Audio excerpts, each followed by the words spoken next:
In our world today, every genocide is a bitter tragedy that must be remembered. But one of the greatest genocides in history, a genocide that continues to have a hidden impact on the modern world, has been forgotten. This is a genocide that brought with it the murder of a culture and a traumatic rupture in the progressive evolution of human civilization.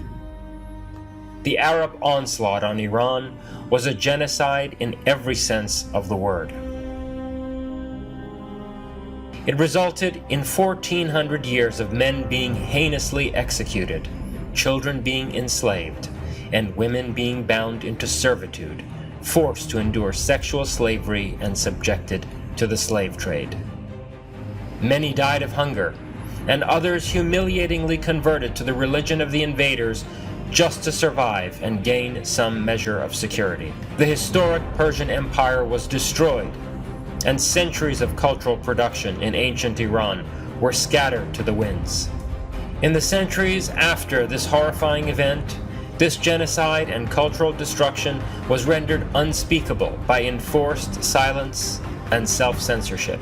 After the rape and plunder of Iran, the Muslims were able to secure the wealth and muster the courage for a conquest of much of the rest of the civilized world. This onslaught was not only a question of mass murder.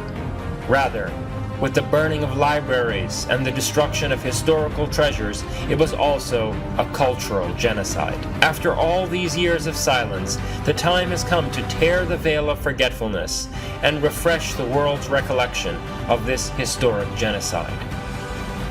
From November 16th to 18th, every year, at every place in the world and in the company of all those whose hearts are full of love for Iran and Iranians, we will gather together to recount and remember this moving story that is more relevant today than ever before.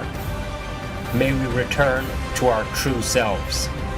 Qadisiyah, a memorial for the Muslim cultural genocide of Iran.